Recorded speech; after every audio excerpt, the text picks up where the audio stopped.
Welcome, everybody, to the Beer Guys Radio Show. Thank you, as always, for hanging out with us for some craft beer conversations, good times all around. I'm Tim Dennis. Brian Hewitt, how's it going?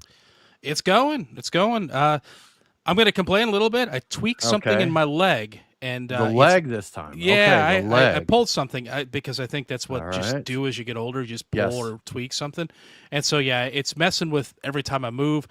I get up and walk around like an old man now, and I hate it. I Okay. hate every second of it. So I'm looking forward to that going away. Other than that, I'm fine. Did that happen when you were doing something ridiculous like replacing a roll of toilet paper or getting a glass of water? I'm trying to figure out when it happened. I don't know, but yes, Okay. it had to have because I did nothing of any significance. Nothing else. And it happened well after I got back from all the running around I did in Kentucky, and I got a step tracker. I put on some serious mileage on these feet, and Yeah. I was fine. It was something around the house just completely destroyed it. So yeah, it's good Well, stuff. I hope you are okay, old man Hewitt there. Yeah, I'm So. fine. Have you seen the videos on social media that'll say like when you try and do so and so after 40? A lot of them Yes. say after 30. I'm like, give me a break, y'all. I remember 30. You're fine. You're still good, you know. But like it'll show them standing on a step ladder and they decide instead of stepping down to like jump off the last step. And then it cuts away to like them in the back of an ambulance or something like that. I can relate to that, you know. So They need to merge that in with the coffin dance. Was it Ghana's? Oh Ghana Says yes, Goodbye? yeah. Get Yeah. those two together. Revive that old one to go with That's the it. old stuff. Yeah, that would be That's it. fantastic. Nate, are you old enough to be having any of those old people problems yet? Are you feeling it any? The last time I felt something wrong doing something ridiculous was when I tried to get into running, which is pretty ridiculous. Okay. Okay. And yeah. I had a little bit of knee issue there. So thoughts and prayers, Brian. I feel your pain. Good luck to you, Hewitt. Yeah. But it's only going to get 37 this year. It's only going to get more and more progressively worse for me here on It's out. going to be It great. doesn't get better. It does not improve. No. No. Well, guys, we got a fun one this week. We are celebrating America's birthday. So America's turning 250 years old. And we want to give a shout out to one of our longtime listeners, friend, show supporter, Coach Rogers. He suggested it to us. He's like, hey, guys, it'd be great if you did like a America 250 beer show. So that's what we're doing this week. Yeah. So kind of look back over the last 250 years of American history and how beer played a part in all of that, or how beer went over the last 250 years. So it'll be a good time for our beers of the week. Guys, I'm going to do something uncommon here, and I'm going to start us off for the beers of the week, and I'm going to, little spoiler for all three of us here. Again, thank you to our friend Tommy, who we shouted out a couple weeks ago. We heard about the Liberty Lager released in collaboration with Talea Brewing and the New York Public Library, which was brewed based on George Washington's beer recipe. So he was kind enough to send us a 4-pack of that. And we all, since we had a little time to plan this, we've all got that one for this show. So we're all currently enjoying George Washington's beer recipe right now. So, and that is my only beer for the week.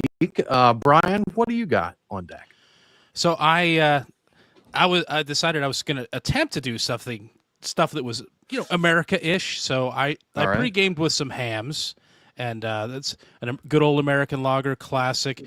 It was first brewed in 1865 in Minnesota, the land of sky blue waters, and every time I drink it, it's like the first time. Wonderful.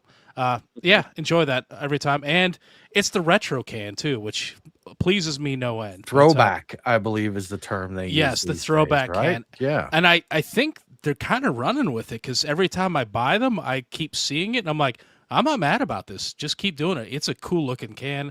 Love it. Enjoy the beer. And like you said, Talea Beer Company, the collaboration with the New York Public Library to basically do a riff off of George Washington's beer recipe. It's not exactly what his recipe was because I think we'll get into that a little bit. You'll understand exactly why it is. But it's in Untapped as an amber/red lager, and of course, yeah, inspired by his beer recipe that was in his field notebook when he was I think he was a commander in one of the Continental Armies or whatever when he wrote that up. But and then later in the show, something else that seems very distinctly American. It's Pipeworks Ninja versus Unicorn. I'll get into this at the with the Patreon folks out in the after party. But it's an unfiltered double IPA brewed with over 5 pounds of hops per barrel, and it says unfiltered double IPA. It's actually a West Coast hazy, which is that's something that we just do in the U.S. We took something that was perfectly fine. We have West Coast, we have hazies, and somehow we wanted to mix the two together. And I'm not 100% sure what the haziness brings to this this beer, but I'm going to drink it and find out. So I think I've had it before. I think it's a fine beer, but yeah, that's what I am getting into. Okay, all right, cool. Nate, what's on deck for you, sir? So, in addition to the Liberty Lager from Talia Beer Co., I also tried to keep it American, keep it traditional, and so on deck. Second, I've got from Yingling their traditional lager. As I was doing some research into this beer, I noticed that while the brewery started in 1829, this is a recipe that was revived in 1887, and the original recipe dates back to the 19th century. And then third, from Spitzel Brewing, I've got their Shiner Bock, which has been brewed since 1913.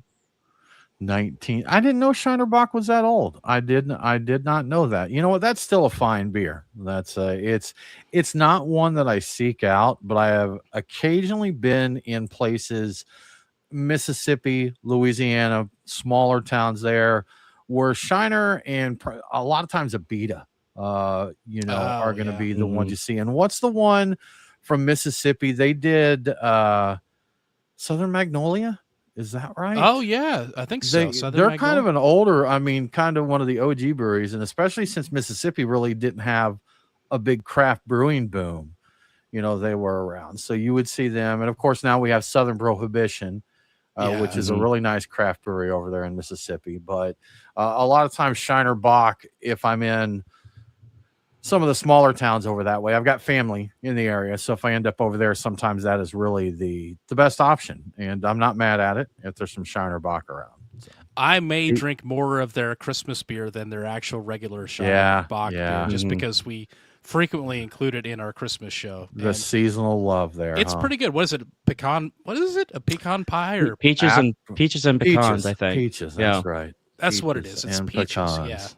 Yeah, and then the only other bit of trivia about Shiner Bock that I saw was it now accounts for 79% of their entire brewery output.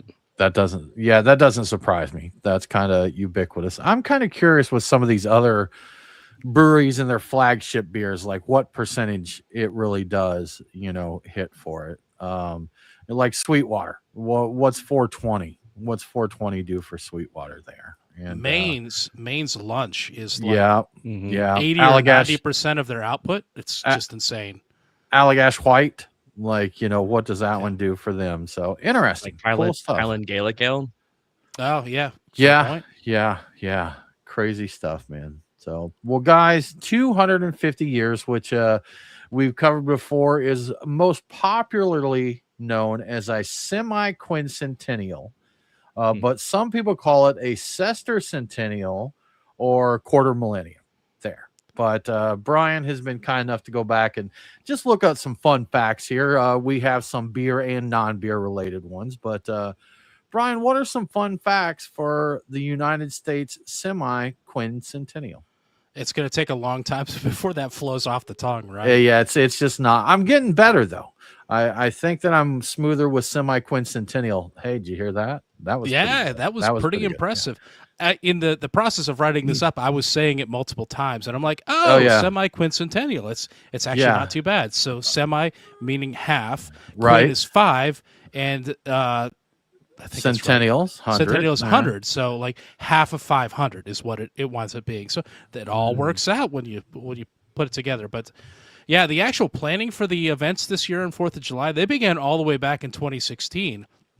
And they were started by a congressional, nonpartisan United States Semi-Quincentennial Commission, a.k.a. the America 250. And apparently, they were replaced earlier, I think last year, by another commission that went through and revamped some of the stuff. But there are quite a few official semi-quincentennial festivities that are going down. Some of them have actually happened already. I think there was a military parade at one point, and that was considered part of this, even though that happened, I think, well over a month ago. It might have even been in May. So there will be commemorative coinage related to this and postage stamps. that big UFC Freedom 250 at the White House, that's considered part of the event. I know there was a little bit of controversy about that. There will be a Great American State Fair on the National Mall that is part of this. There's something called Op Sail or Sail 250, which is a historic maritime celebration that will feature a variety of ships, I think internationally as well, that will parade down the Hudson River on July 4th. I would love to see that because I went to their website and they've got all these old school things with all the masts and all of the not flags. What's the thing that the wind blows into? Sails. There we go. Sails? Yeah. Sails. Okay. A lot of sails. Anyway, very cool. Some old school and some new stuff as well, I guess, will happen. There's apparently going to be a Times Square ball drop that happens, and there's going to be a Freedom 250 Grand Prix around the National Mall. So quite a few things there. It's not officially a part of it, but it's definitely intentional that there will be 2026 FIFA World Cup game in Philadelphia on July 4th. I believe there will also be one in Houston, but the Philadelphia one was very specific. And there's going to be something called America's Potluck, and that's a nationwide communal meal event scheduled for July 5th, 2026, the day after the semi-quincentennial.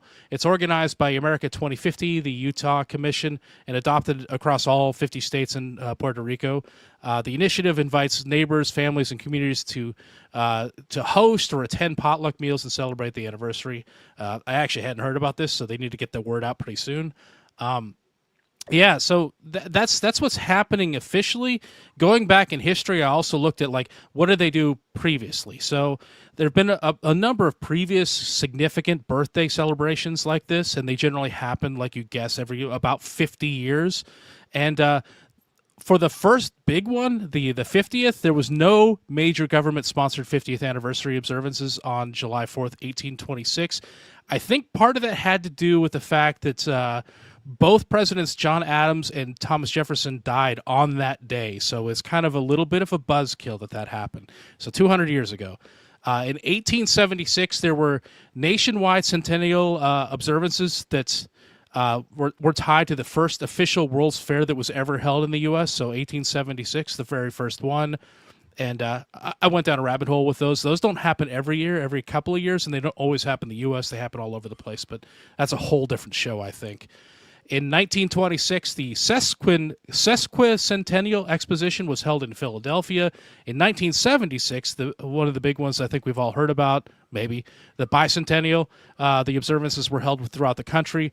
During that celebration, George Washington was appointed the grade of General of the Armies of the United States by Congressional Joint Resolution, making him the highest-ranking military officer in history again. Apparently, somebody had gotten a higher rank than him from one of the major wars, either World War I or World War II. Who, Brian? Who? You better have the answer to that. I had it. I forgot to write it down. Okay. But it was a general, and so Nate, technically, you got some Googling to do. yeah, technically he shares the name, the title with that guy, but they made it official legal that he is the top military officer in all of U.S. history, and nobody can ever outrank him. I think it's in the law now. So I thought that was a pretty interesting thing. That's pretty awesome. That's yeah, neat. Yeah. Yeah. But if you look at it, there's a Wikipedia page. I wish I'd written him down, but it'll tell you all the various military rankings of all the presidents throughout history. And a lot of them had really high rankings. Some of them were really low. One of them was just a private. That's all he never got beyond private, but he made it to president. Okay. Which I thought was funny. Some no military at all there. So, that is also true. And I can't blame them for, not accelerating up through the ranks if they're not in it at all. But yeah, I thought it was pretty interesting. You're a few years younger than me, but do you remember any of the bicentennial stuff at all? I do not. I remember some lingering memorabilia years later as a very young child, and people talking about the centennial or bicentennial. I don't remember anything about the specifics of it though. I remember it kind of in spirit, just the fact that it was happening. And the big thing that I remember was the bicentennial quarters. That was, you had to get those. That was really cool. I was into coin collecting back then as well. So I'll have to keep out for the I got to look at the word, semi-quincentennial commemorative coin as well. And I think there are the U.S. Mint will probably publish whatever that is. So you'll get to. I found it. It's Ulysses S. Grant. Apparently, Ulysses S. Grant All right. had was given the same generals of the armies of the United States title, which technically put him over George Washington. And in 1976, they're like, "We're not having this. We're putting our the main guy back Got up to on get top." George So, back up on top. yeah. So Mr. technically, they President. both have the same title, but he's number one. Okay, that's cool, man. Yeah. America's cool. History's cool. All It these is fun cool. things. Yeah. And Brian, some even cooler beer history. We talked that we're drinking this right now, but you did look into a little bit on George Washington's beer recipe, kind of looked at the transcription of that. So as we sip on this beer, let's talk a bit about it. Yeah. I found I happened to be looking around. I found an actual good, like reasonably high resolution picture of the journal page from his military journal. He had his diary that he basically took around with him in the field, and they scanned the entire page. So technically, you could attempt to read it, but I found a transcription of it. I thought what's really interesting about it is I looked at his journal, pictures of it, and he'd write things down in his journal, and it was more or less to-do lists. And so he was very dogmatic about crossing things out when he's done. So if you go through his journal that this came from, a lot of this stuff is X'd out to prove to himself that he did it or Done. something like that. Done. But what he did with this is he turned the journal upside down and backwards and wrote on the very last page. So this page is actually upside down and backwards in his journal because it was not meant to be a to-do thing. It was like a separate like little memo to himself. I also thought that was cool. So it was a dual purpose journal, which is kind of an interesting insight into the man. I'm not sure 100% what to make of it, but he was a very dogmatic, very practical, I guess. But the important thing is I got the actual recipe transcribed, so I can read it to you in exactly the way he wrote it. So, and I will do that now. So, to make a small beer, take a large sifer full of bran, hops to your taste. Boil these 3 hours, then strain out 30 gallons into a cooler. Put 3 gallons molasses while the beer is scalding hot, or rather draw the molasses into the cooler and strain the beer on it while boiling hot. Let this stand till it is a little more than blood warm, then put a quart of yeast, and he misspelled yeast, which I thought was funny. If the weather is very cold, cover it with a blanket and let it work in the cooler 24 hours, then put it into the cask. Leave the bung open till it is almost done working. Bottle it that day, week it was brewed. So I have a question. I have a question here. Am I mistaken that wasn't yeast discovered in like the 1800s? Or was it that they just nope, I'm sorry, I was wrong. So let's see. Oh, you're looking it up? Yeah. People have used yeast for thousands of years in baking and brewing long before they knew what it was. So I'm wondering if it was more the discovery or understanding exactly what it was there more than we put this in to make beer kind of thing. So ancient civilizations used it unknowingly to make bread and beer. Okay. In 1680, Dutch scientist Antony van Leeuwenhoek observed tiny globules in yeast through a microscope, but he did not realize they were living organisms. So there we go. In 1837, French scientist I'm not going to say that, demonstrated that yeast consists of living cells that reproduce by budding in the 1850s, 1860s. So if by discovered, you mean first observed, that was around 1680. Okay. So, I mean, because I was like, the fact that he said yeast in there, did they, apparently they were using it as yeast, calling it yeast at that time. Well, the story behind the name, I think yeast is some translation or means in some language God is good. Like okay. the whole, I don't think they knew exactly what it was. They knew that this magic stuff could make beer, could make bread, and a lot of other neat stuff. So the understanding came much later than the actual use of it. But yeah, that's a really good point. I really didn't know when they did. I know that historically the tradition of pitching some of the old beer on the new beer to keep things going wasn't necessarily understood, but they knew that once that beer got going, it would continue going through the next beer. So they didn't know what was going on. They didn't know yeast was involved. Like I think the Reinheitsgebot never mentions yeast at all because they had no idea that was a thing. But yeah, but the use of it at this point in time, they had figured out that it was a thing and it could be separated out. What it was, yeah, they had no idea probably. So Yeah. And Brian, just in case you were curious about the etymology of the word, it is Old English. It comes from the Old English gist or gist, meaning to foam, froth, or ferment. oh, So yeah.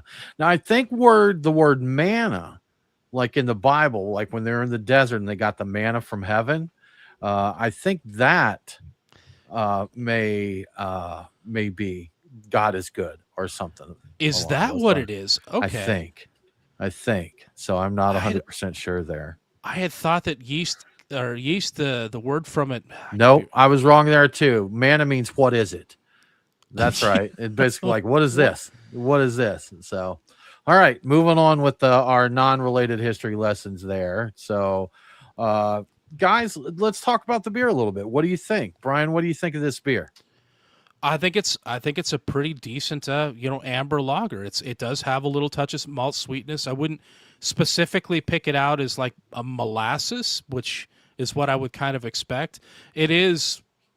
It's not as dark as I thought it would be either looking at it, because when you talk about putting molasses, now he's talking about 3 gallons of molasses into like 30 gallons. So I'm guessing the end result of that would probably be a beer this color or even lighter, considering. But yeah, I think it's very drinkable, very approachable, and I've heard this is actually better than the more legitimate, more authentic Right. version that they actually created in a very small amount for the New York Public Library.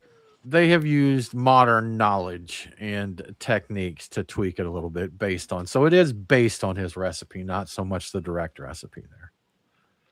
Yeah. Indeed, yeah. Yeah. Nate, how about you, man? What are you thinking of this one? I didn't know anything about the recipe when I first poured it at the beginning of the show. When it poured out, I was like, "Oh, this is a little bit darker than I was expecting it to be," but it doesn't drink heavy. It definitely, I agree with Brian, has a little bit of that malt sweetness to it. But this is something that I would happily enjoy drinking a bunch of, and at 5.5%, it's not something that I'm going to drink a bunch of and then also be in a bad spot. Schnockered. So, yeah, Not going to be gazeboed. gazeboed, yeah. Yeah, Gazebo, right. yes. So I would actually like a little more malt sweetness in it. And amber lagers, I like just a little bit more, slight more body, slight more malt sweetness, but not bad. Also, I will say that I think this would be a phenomenal beer to have with a meal, a Hmm. bowl of stew, some breads and cheeses, a steak, something like this. Something like Mm. this would go absolutely amazing with a steak. So I'm thinking about maybe the kind of field rations and stuff that they had to eat out there in the field, and I'm sure this wasn't the goal. He was like, I'm just trying to make beer.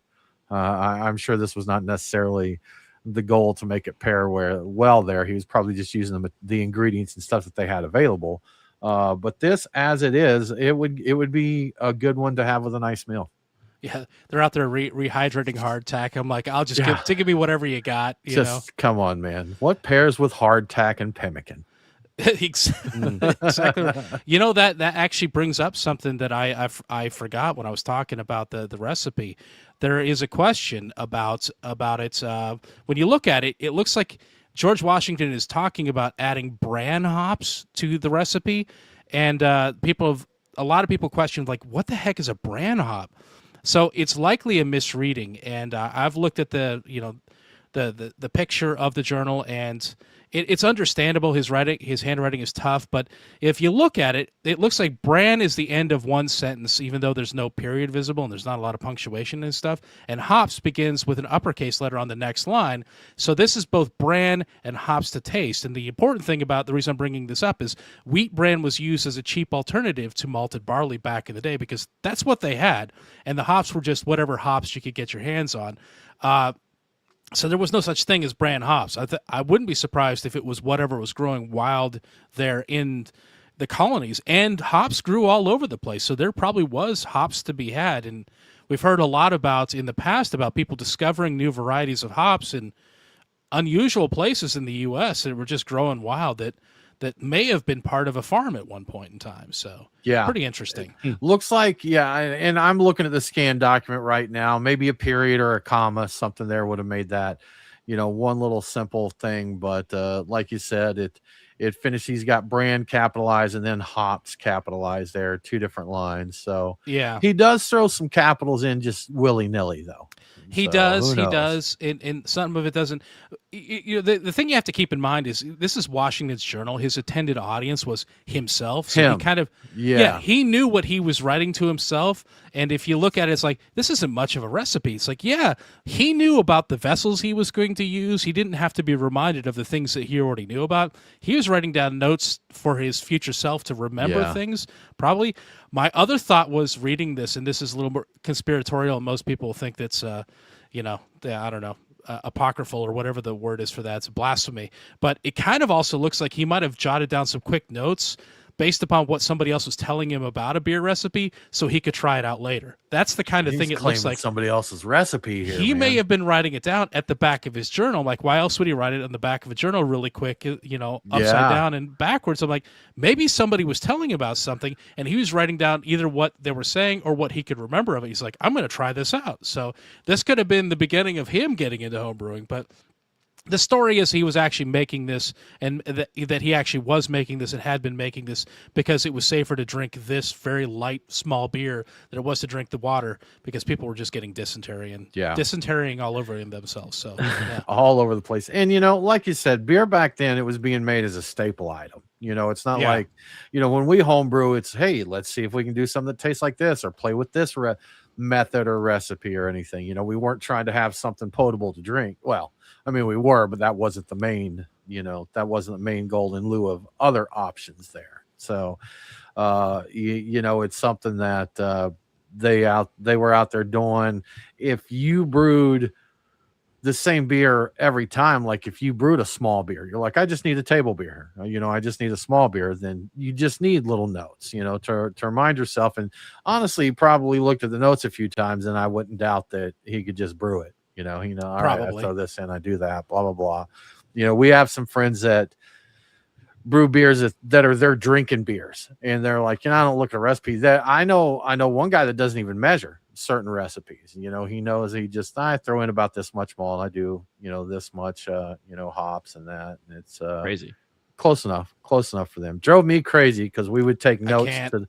to the gram and the minute on everything, but he's like, no, I'm good, man, I'm good. I'll get my beer out of it. Not only taking it to the gram on the hops, but noting the alpha and beta acids on it to see how Absolutely. they compared with the last brew because those vary a fair amount. Yep. This is fun, man. Good times. Well, Brian, moving into kind of more of the history of American beer, events that have shaped American beer over the last 250 years. And even before that, I mean, beer's been made in America. But there are a few little things we can look at. This is by no means a comprehensive list. We've got an hour to cover 250 years here. We couldn't dive into it, but hit some high points here. So, Brian, let's take a trip through America's beer history. Yeah, let's do it. All right. So I think the best place to start with is the opening of America's first commercial brewery. This happened all the way back in 1612. While there was undoubtedly brewing taking place before this in America, like houses and whatever at home, but the first record of an actual commercial brewery is New Amsterdam's Block and Christensen, or sometimes it's called Adrian Block and Hans Christensen Brewery. It opened in 1612, like I said, on the southern tip of what is now Manhattan, probably around Battery Park. It was founded by the two Dutch settlers of the name in the brewery. One of them was Adrian Block. He was an explorer and privateer, which I believe is just the legal word for pirate, meaning the crown gives you the okay to be pirate as long as you do it against somebody else. And Hans Christensen, who probably also was an explorer and probably a privateer as well. And it opened up when the colonies had grown to a point where domestic brewing wasn't sufficient enough to support all the people passing through. You had a lot of sailors, merchants, traders, all those people coming through, and they didn't have a house. They weren't brewing their own beer. They were looking for beer to drink while they were there, and you had to load up ships with beer for, setting sail, that sort of thing. Before this, the beer you drank was pretty much the beer you brewed at home. So whatever you had at home was enough to get you through, and you're probably brewing weekly, I would guess, maybe a couple times a week. So this brewery didn't look much like a brewery. According to the record I found, it was actually built in a log cabin as part of several structures in a fort, and this fort was also built by these two guys. The brewery reportedly operated for about 20 years. It closed in 1632. A map of the area that I found from 1642 shows West India Company Brewery of a very significant size on a very busy intersection. Was in operation, and that may have been the reason the other brewery closed down, because it looked like that might have been a more like a brewery like we would understand it today, and they very likely put the other guys out of operation. So there's Even no back real in the day, confirmation. huh? Yeah. The competition, they couldn't handle the competition. So 400 years ago, still having to fight big beer, man. exactly, Or- and the West India Company Brewery was big beer back in the day. yeah, they were big everything. I think back in the Mhm. day. So West India had their hands in everything. I think so. Yeah, it was. Yeah. And if you look at the map, it's a big part of like this block. It's huge. So yeah. That's fascinating, man. Like I would love to be. They need to figure out time travel. Like they really need to figure that out, because like we'd read this kind of story and I'd be like, hey Brian, this weekend you want to go back to 1632 and check out New Amsterdam Brewing? You're like, sure, yeah, Heck let's yeah. do it, man. Where's my buckle hat and shoes and all that stuff that we wear in We that come back time with period. dysentery. It'll be Yeah. great. Yeah, and probably some measles or whatever that was. That what was it that Columbus gave them all there? Smallpox. Smallpox. Yeah, we'll Yeah. have the whooping pox or something Yeah. like that. Yeah. Wild stuff. We'll take some stuff with us there. So let's see what's up. I'll take a Four Loco. Introduce them to Four Loco. So It might greetings, die. friends. Greetings. A big old pastry stout that I might Heck not yeah, leave. man. They might revere me as a god at that point. I don't know. Yeah. I think if I was given a little time to plan, I could just absolutely have a blast. No, you know what? We'd be killed as witches. Let's face it. Oh, sure. Let's face it. We would definitely be killed as witches there. Wait, Tim, you would bring them a Four Loco, not Malort? Por que no los dos? They there. might really So, like Malort. I think everything they ate and drank back then was probably horrible. So that would probably fit right in. Pilgrims getting lit on Malort and fighting their fathers is now on my bucket list. It is something that I need to do there. One day Absolutely. we'll make this happen. Ah, beautiful. Come on, AI, get us some time travel. Brian, I tell you what, we do have more to talk about here, but before we do, how about we give a shout out to our sponsor, Truck and Tap? Yeah, that's a good idea. So I'm looking at the tap list of Truck and Tap, and I don't see anything that screams 4th of July and patriotism, at least not the way Pabst Blue Ribbon is right now in their declaration of being the most American beer in America. I don't know if you've seen the commercials for Oh, that. yeah. They're I was surprised you didn't have a PBR on the list this week, Brian. So had I had the time, I probably would have gotten one, but it was just a matter of having the time to go out and get one. But on the other hand, I do see a lot of beers that are very distinctly American in their creation, or maybe in their modification on existing styles or enhancement on existing styles. So, for example, we didn't invent the IPA, but we did have some ideas about it, and we tried all of those ideas, both good and bad, and I think we're pretty proud of all of those. So for my Truck and Tap beer picks for the week, I'm selecting beers that would look American on any tap list anywhere in the world. At Truck and Tap Woodstock, I'm going with Speedway Stout, Salted Caramel Brownie from AleSmith. Is there anything more American than a good old pastry stout, especially one made with coffee? This 12%er is made with coffee, cacao, vanilla, and salt, and it sounds delicious. God bless America. At the Duluth location, I'm getting Winds in the Holler from Edmunds Oast. This beer isn't only a cold IPA, which is something crazy we cooked up very recently here in the U.S. It's an Appalachian Rye cold IPA. If this beer was a math equation, it would be America. It would equal America raised to the power of America. So America to the Americath power. And I would definitely get it. I bet it's amazing. I do like rye, and I like everything about that beer, honestly. At Truck and Tap Alpharetta, my pick is Genesee Cream. The cream ale is an American creation. It was developed in response to the rising popularity of pale lagers in the mid-1800s, which I think we're going to talk about a little later. But more importantly, it's a great beer, and you don't need more reason than that to go get one. And finally, at the Lawrenceville location, I'm going with Bam Bam Rubble Rubble from WeldWorks. I think I found the only thing more American than a pastry stout, a pastry sour.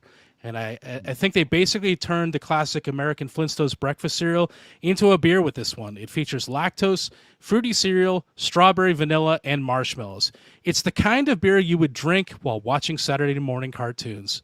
I don't know if they still do that. They probably don't, Hashtag but blessed. that's right. Hashtag blessed indeed. And there you have my beer picks for the week. Get out there and have a beer or two. As always, if you'd like to see what the full tap list before stopping by, take a look at truckandtap.com. The taps change quickly. You never know which great new beer is going to come on, which of these might disappear. And if you'd like to see what the food trucks are serving and what events are happening, trivia, karaoke, drink specials, that sort of thing, you can also find that at truckandtap.com. Everything you need to know can be found at truckandtap.com. So check that out. And thank you to Truck and Tap for your support. Thank you, Truck and Tap. We always appreciate it. Well, Brian, moving right along in our American beer history, we're getting into more of the founding of America here. We're going to get into the 1760s to the 1770s. And beer at that time in America was kind of an act of revolution.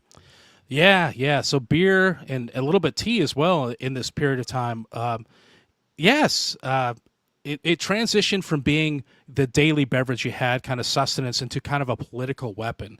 As tensions were escalating with Great Britain, colonists started boycotting English ales on top of tea. We've heard about tea. We didn't hear about so much the English ales. This was part of a broader non-importation, non-consumption protest policy of protest against British taxation. So it's pretty much anything that was coming over from the UK. Well, it wasn't the UK, Britain at that point in time. We're just saying no to, and that definitely meant beer. Drinking American-made beer became a badge of patriotism.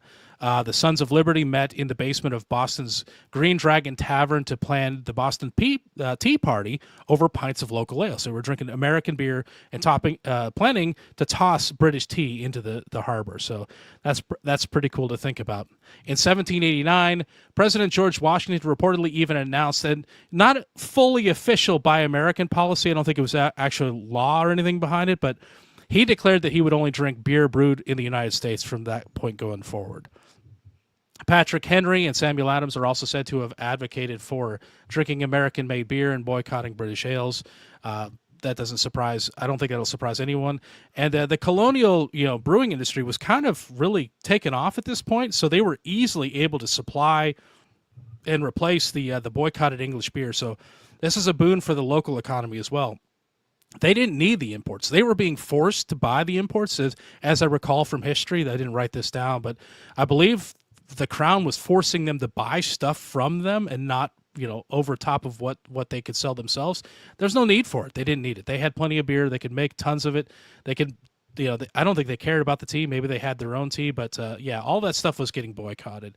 But Drink American, drink local this is maybe the first drink local case that we've ever seen. There we go, in history. man. Once again, some things in beer never change. Drink America, drink local. It's good stuff. So now I'm not going to get mad though at our German and Belgian friends though. I'll drink their beer. But there was a time when I probably drank more Belgian beer than American beer. But sure. I would say definitely very, very, very much so now it's more American beer than anything else. And a lot of that local beer on top of that. So, but speaking of our German friends, Brian, that's kind of the next phase in the American beer journey here. There was a lot of German immigrants in the mid 1800s. And of course that had a big influence on the beer all across America. Yeah. A couple of things here. So a huge wave of German immigration, 1840s to 1850s. Before this big wave of immigration, during the mid-19th century, American beer was basically dominated by English styles still. They were typically darker, heavy, top fermented. We were brewing what we got from England, basically. But that changed with the arrival of millions of German immigrants. They brought with them, bottom fermenting lager yeast, and they established iconic breweries like Anheuser-Busch, Miller, and Pabst. And they introduced Americans to crisp, refreshing, pale Pilsner-style lagers, and those quickly became the nation's favorite beer. Who's angry at something crushable, easy drinking, And at that point in time, that is locally produced beer, so you're not going to find better than that. But this kind of led to a bit of a political thing, a situation in Chicago, which is very interesting. The Chicago Lager Beer Riot. And this is very much the German immigration was booming, and there was a big clash that erupted between beer-loving immigrants and the American nativist politicians, specifically in Chicago, who favored more of a temperance point of view on things. So in 1855, Chicago's anti-immigrant mayor drastically raised the liquor license fees for everybody. He also closed bars on Sundays and banned the sale of beer on Sundays as well. And I think most of these people were getting their beer from bars, so that's kind of redundant a little bit. But Sundays just happened to be the only day the working class had off. That was their drinking day. So they were closing the bars on their drinking day just to stick a finger in their eye, basically. A lot of tavern owners refused to pay the fees. They refused to close on Sundays. There's a whole lot of things. Apparently, a bunch of them were arrested. And I think on the day that a lot of them were meant to go to trial, this is when that triggered the lager beer riot, where an armed German immigrants marched on downtown Chicago, facing off with the police. And I think they were out to get the mayor. I think if they could have gotten him, he probably wouldn't have made it through the day. It was a kind of a pivotal early moment in American beer, showing how fiercely Americans will fight for the right to drink beer, specifically of German descent. But and it was only it was kind of the beginning of getting politically active for many breweries and German immigrants, because after that point, they got together, they organized, and that mayor was not reelected the next time around. They figured out what was wrong, and they got him out. So, and I got to give a shout out. We did talk with years ago, actually, 2019, with Liz Garibay from the Chicago Brewseum, episode 198. I looked it up. I listened to part of it to get some filler information on the lager beer riot. So we did cover that in greater detail, and a bunch of other things related to Chicago beer history. But yeah, that was a significant event in beer history, and it kind of shaped the way everybody, how beer sales work for a long time, how people approached beer, and what you can and can't do with beer. So I think it kind of also set the stage for the temperance people butting heads with the people who just want to enjoy, the drinking culture like they do in Germany, just hanging out, having some beers, having a good time. So yeah, it's really unfortunate that we had prohibition, and kind of, what, if you look into prohibition, and Brian, I'm not sure. Do you have yep. So, okay, we'll get into prohibition here in a minute, but really, that just stunted American beer. If you look at the craft beer movement in America, about 50 years old, is where it is. So, we really had a tough time there getting things back in line. And you look at countries like England, Germany, places like that, and the pub cultures there.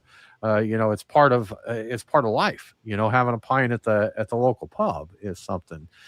So I don't think that we ever, and really the way our cities are designed, certain areas have it, but I don't think. I'm not sure we ever had that kind of culture there outside of that. But Brian, another big step in beer and brewing. And this really, really changed the game.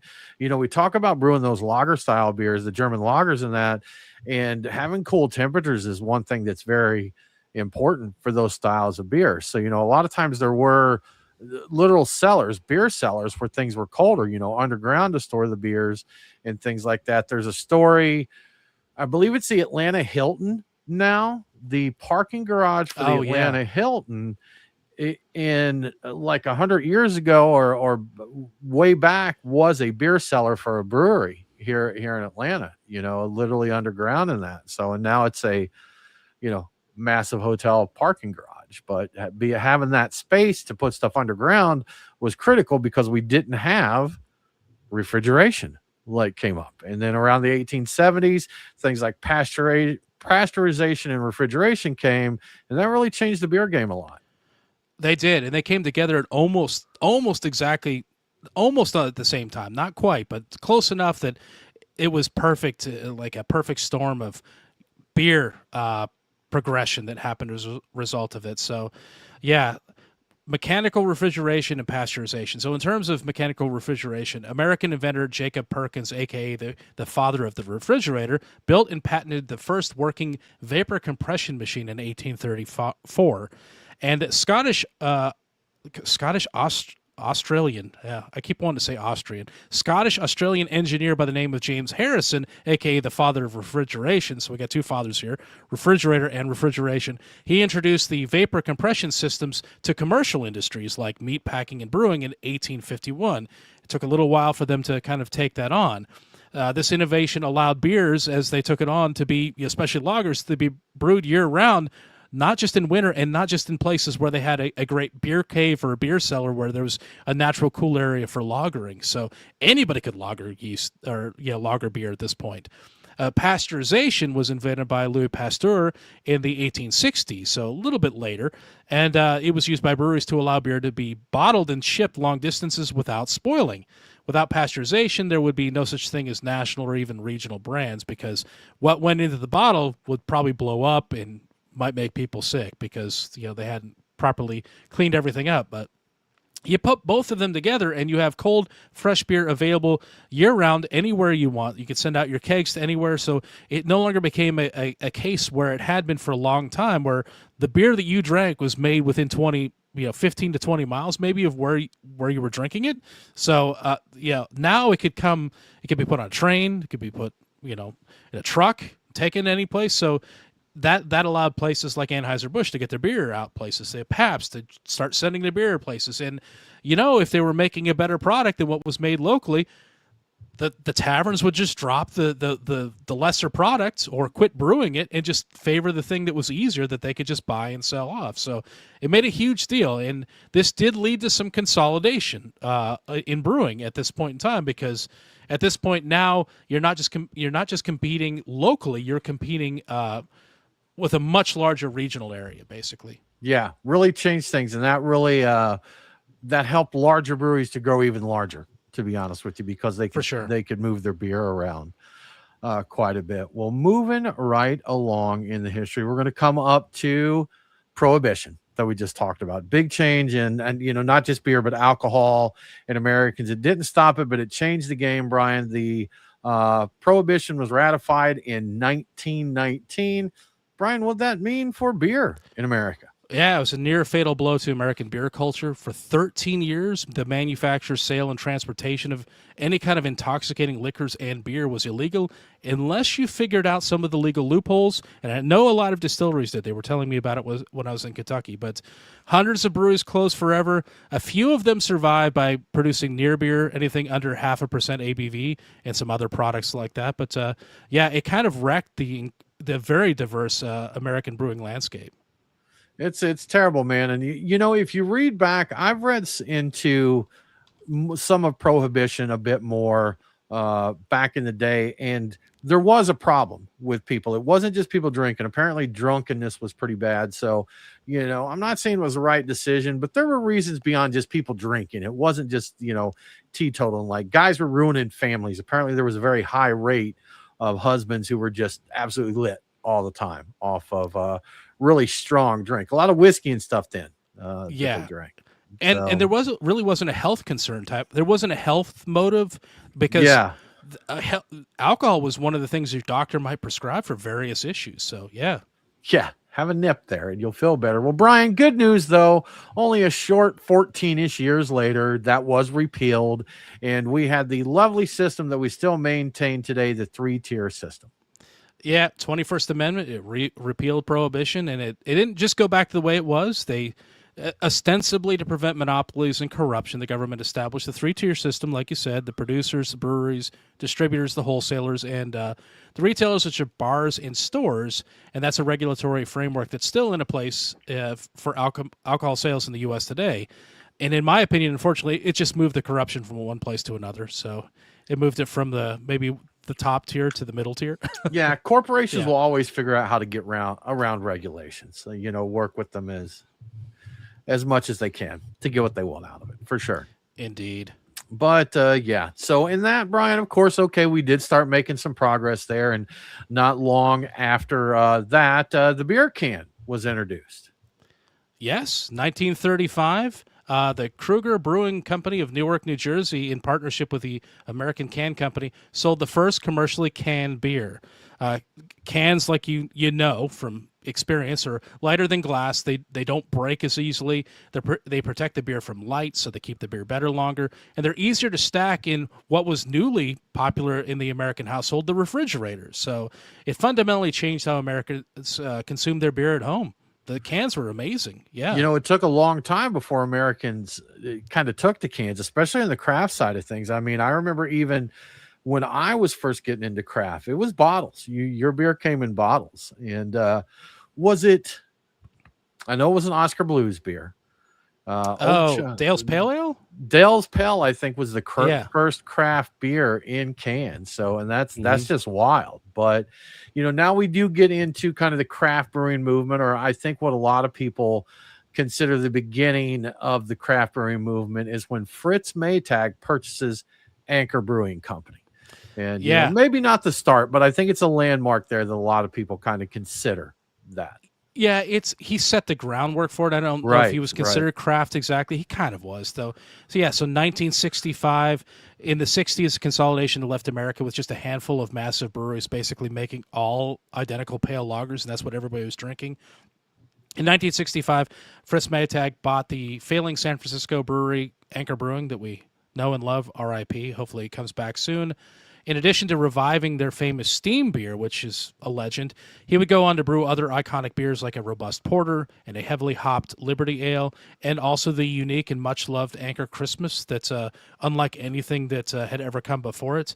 Maytag inadvertently laid out the philosophical and structural blueprint for the modern craft beer movement, and I would argue that he was the first craft brewer, really. I'd say so. Yeah, you know, at least as we define kind of the ethos of it now, you know, he kind of had that spirit and such. You know, may have been people before him that had it as well, and maybe it just didn't get the publicity. He definitely got the marketing and more people. I know that a lot of well-known craft breweries that came after that definitely cite him and Anchor as inspiration for what came along. But Brian, another big move in beer, maybe not craft beer here, but light beer became a thing, you know, so that we were eating stuff, Brian, in the 70s, like Jell-O molds and salads that were like, for some reason, pineapple and mayonnaise together became a salad. But also this is when light beer kind of started becoming a thing. Yeah, savory Jell-O molds. Yeah, this is kind of a huge thing because we don't realize it, but this light beer wasn't a thing before 1975. You know, diet and low-calorie beers had existed before, but they were basically a marketing failure. In 1975, Miller Brewing Company launched Miller Lite using a massive ad campaign featuring, you know, famous hyper-masculine athletes shouting the slogan, "Tastes great, less filling." And a lot of us of a certain age will remember seeing those on TV. But it completely changed the public perception of low-calorie beer. Within a few decades, light lagers grew to capture more than half of the entire U.S. beer market. So it was a huge difference. Before that, it was all like non-light beer, if you can believe it, like Bud Heavy, that kind of thing. Bud People Heavy, were drinking man. that. Yeah. Good old Bud Heavy. And as one of the old heads in the group, I mean, I remember beer in, I guess they were tin cans, or, you know, like you see old videos of people crushing a beer can on their head. And you tried to do that in the 70s. That was really an accomplishment, man. Those cans were, I mean, that was like a can of peas or something. It wasn't like the aluminum. Yeah. So it was serious business then. But, you know, I remember those coming out. I think we all remember, you know, the Bud Light. We had Spuds McKenzie, you know, we've seen all the Budweiser frogs and everything. So that's right. It became big stuff, man. And I remember those commercials. Absolutely. So a big thing for beer. And y'all, this is less than 50 years ago at this point. We're talking 1978 and homebrewing. But President Jimmy Carter, he signed the law or the bill that legalized homebrewing in America. And, you know, there were several states that maybe 40 years later before they actually got legal homebrewing there to get that. Fun fact, Brian, many years ago when we started Beer Guys Radio, I reached out to the Carter Center as we came up on the anniversary of the legalization of homebrewing and said I would love to see if we could get, you know, President Carter on for a little spot, and was politely told no. So please pound sand. They're like, kindest no, way possible. No. So, but yes, 1978, President Carter legalized homebrewing. Yeah, so the interesting thing I read is when prohibition was repealed, homebrewing was left out of the federal statute, and that may have been a mistake because prior to this, prior to prohibition, anybody could brew anytime, anywhere, however they wanted to. So it was technically illegal to brew beer at home without a tax license. In 1978, Jimmy Carter signed H.R. 1337, which legalized homebrewing at the federal level. And I do appreciate that the House resolution was 1337, which is LEAT in retro hacker speak, so that's pretty neat. But it allowed generations of hobbyists to experiment with bold flavors and giving rise to pioneers that would start off craft breweries of the 1980s and the 1990s, such as Ken Grossman of Sierra Nevada. You could make a very convincing argument that we would not have craft beer industry today at all without this particular event. So, Yeah. And there were definitely people homebrewing. It was an underground hobby. Oh, at for the sure. time. You know, Yeah. you had a lot of people still don't. There were clubs, you know, so it's not like people still did it. I don't think it's quite as serious as distilling. Like I haven't heard of people getting busted for brewing beer. Maybe they did. I'm sure there was some stuff that went on there. But Probably. Brian, this is even today. You know, there's still things that we deal with. Just a few years ago, a homebrew club here in my neck of the woods up in the northern suburbs of Atlanta, we had a homebrew club and we met at a growler shop. And I actually wasn't at this particular meeting, but under Georgia law, you can't serve homebrew at a place that has an alcohol license. You can't do that. So Oh, even yeah. meeting a club. So they had a meeting there, and a Department of Revenue agent was there because they had planned this meeting and talked about it on Facebook and things like that. They did say that he was cool, but he basically said, guys, you can't do this. This is not legal. You can't do this. So, and we had, you talk about things that were legal to do because they were not illegal, basically. And that's kind of what we had with homebrew competitions in Georgia. There was no regulation that prohibited them, and apparently they tried to get some legislation that made them legal and made it easier to actually hold them. And getting that passed brought it to the attention of a lot of jurisdictions that now it was something they had to regulate, and they didn't know how to regulate it. So it's like, well, this wasn't, legal. And, again, talking about loopholes, more than a few years ago at this point, but serving growlers at brew pubs in Georgia. For many, many years, they fought to get that legalized. But under the current laws, or the laws as they were at that time, that was already legal to do, because when you're licensed as a brew pub in the state of Georgia, you are licensed on the retailer tier of the 3-tier system with a special permit to brew beer there. A licensed retailer in the state of Georgia can sell beer in growlers. So that was that Taylor Harper, the Georgia craft beer attorney, actually, after reviewing this information, he's like, wait a minute, guys, you already have the legal right to do this. They were being told they couldn't, but the way that the 3-tier system was set up and the way they made them get licensed, that was legal. So I'm sorry I took a little departure there from American beer history, but it's interesting to see how this stuff kind of trickles into beer everywhere, man. It is interesting. I think our entire system is set up. If it's not illegal, it is legal. So right. And sometimes trying to make it more legal actually gets you in trouble because you're bringing it to the attention of people. Exactly. And they're going to want to legislate it. You don't want that unless there is a problem that it requires that. Yeah. And I would argue in the case of homebrewing, they need to butt out of it and leave it alone. Right. It's like, is this legal? Well, you're like, well, it's not illegal, which technically that means yes. The answer is yes. I would just say unequivocally yes. Yes. Nothing against it. So, yeah. Good stuff. Well, Brian, moving along with our American beer history, we're going to get into the 80s and 90s, which is really kind of the early boom of craft beer in America, or micro brews as we called them back in those days. But Brian, the American IPA really started to take hold during this period. Yeah, the 80s and the 90s, the India Pale Ale was an English invention, like we mentioned before, but American craft brewers re-engineered the style in the 1980s and 1990s using bold, piney, and citrusy Pacific Northwest hops like Cascade and Centennial. the release of Sierra Nevada Celebration Ale in 1981, and Burt Grant's IPA in 1983 kicked off a lupulin-fueled arms race. As a kind of a side note, this eventually led to the IBU wars of the 90s and 2000s, and during that time, breweries competed in this arms race to brew the most intensely bitter IPAs possible. They pushed the IBU limit, International Bitterness Units, in case anybody didn't know that, from the standard ranges of 40 to 60 in a typical IPA to ridiculous extremes like 100, 200, and even 1,000. And it was around this time a lot of us learned that our ability to perceive bitterness ends at around 100 IBUs. Beyond that, you're just showing off. It's wasted hop oil. So anyway, the American IPA became and remains the definitive flagship style of the global craft beer revolution. So craft beer is basically synonymous with IPA these days. With the American IPA. Yep. And Brian, of course, there was a big boom there. You and I have talked about it before. The early 90s saw the birth of a ton of brew pubs.